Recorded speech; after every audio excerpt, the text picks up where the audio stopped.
What's up, everyone? Jake the Great here to get you up to speed on everything you need to know for the race weekend at Sonoma, California. The IROC Series, the International Race of Champions, will join IndyCar in DC on August 22nd, giving a race with Jeff Gordon, Kurt Busch, Rusty Wallace, Bobby Labonte, and Helio Castroneves, just to name a few drivers that will be in the race. That will be super cool to see. I really hope it's televised. The IROC Series will be racing the mid-90 to early aughts Firebirds. Hopefully we can get some coverage of that. Looking forward to it. Glad that will be a companion race for the IndyCar race. On Thursday, Jordan Bianchi released rumors that Dodge could be back in the Cup Series as early as 2027, while rumors of Brad Keselowski with RFK may be joining this Dodge movement going back to the Cup Series just before 7 p.m. Eastern Time on Thursday. Brad Keselowski released this on Twitter. For those asking, RFK Racing has a multi-year agreement with Ford Racing and a commitment to their leadership to return the program to a championship contender. Any speculation elsewise makes for great internet talk, but is not based on anything real. So it seems any rumors of RFK joining the Dodge movement, with them coming back in 2027 potentially, is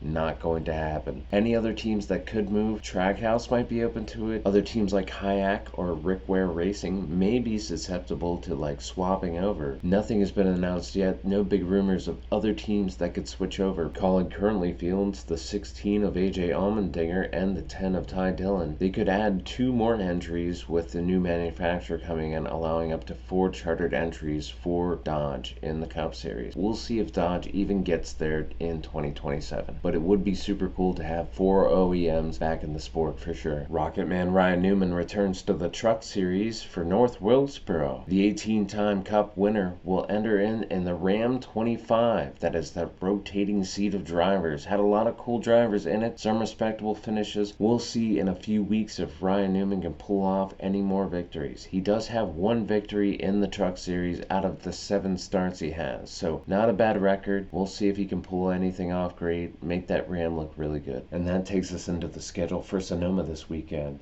There is no rain, sunny in California as it should be, just like last weekend at Coronado. Can't get enough of it. This West Coast swing is always good. All my times listed will be Eastern. On Friday, ARC practice and qualifying will start at 1:40 p.m. I believe it's unaired. I could not find any place that is showing it. And then at 4 p.m., the O'Reilly practice and qualifying will be available to you on the CW app. Then the ARCA West Series race will be on Flow at 6:30. Coverage will begin. 6:45 will give the flag drop. I will not be covering this race, but I do wish Sage Karam, I believe in the 72, he's a PA guy. I'm a PA guy, just going to root for him. Hopefully he does well. Then on Saturday, Cup practice and qualifying will be on True TV at 2 p.m. Yes, we're under the TNT portion of the schedule. That means it will bounce around to USA or TNT or wherever the hell. So it's on Turner. True TV will be where you get your practice and qualifying. Then all on the CW, pre-race for O'Reilly will start at 4.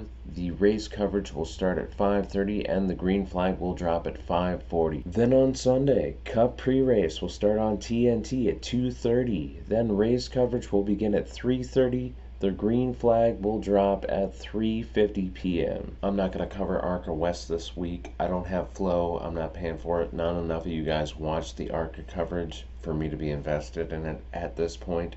So I will get you results in my weekend post-race coverage. Notables for the O'Reilly race. In the 1 for JRM, Connor Zillage will be racing. Also for JRM, SVG will be in the 9, Shane Van Gisbergen. For the 32 of Jordan Anderson Racing, we have Ross Chastain. And that leaves Travis Quaffle in the 91 for DGM Racing. My pick for the O'Reilly race, I'm going to have Connor Zillage edging out Shane Van Gisbergen. Unless, I don't know, Austin Hill or somebody else just wants to run both of them into the wall. I think the odds of them finishing up front are very good, and Connor Zillage is dominant in these cars. I think he's got it a little bit better than SVG in this series, so hopefully Connor can go out, get some confidence, give him some boost for Sunday. In the Cup race for Sunday, nobody really notable, but I will say I expect SVG to win, and I think he expects himself to win. He's going to have to pick up all those points that he lost out on at Coronado with that horrible finish. But who do I think could top 10 in this race? AJ Allmendinger. Really proven it with no factory Chevy support. Had a great finish at the Naval Base of Coronado. Michael McDowell finishes really well at this track. Look out for him to be up front. Could Connor Zillage get up there? We've all been waiting for him to show up in the Cup Series and really show us how good he can be. This track might be one he can perform well at. Maybe he learned something on Saturday to bring over to Sunday. Chase Elliott has also performed well in years past, as well as Chase Briscoe. Both of those drivers could be up front. And the other Toyotas of Tyler Reddick and Ty Gibbs. Both of these drivers have a good history, finishing top 10 here last year. With all that being said, hopefully it's a great weekend of racing, and it's a great weekend for all of you. If you made it this far into the video, be sure to like and subscribe to see more NASCAR content like this. I've been Jake the Great. Have a good one.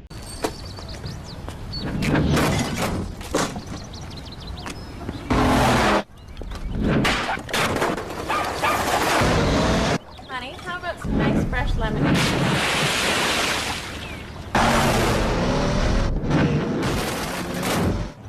The 500 horsepower Dodge Ram SRT10. Hi, Ryan. Hey. The fastest production truck in the world.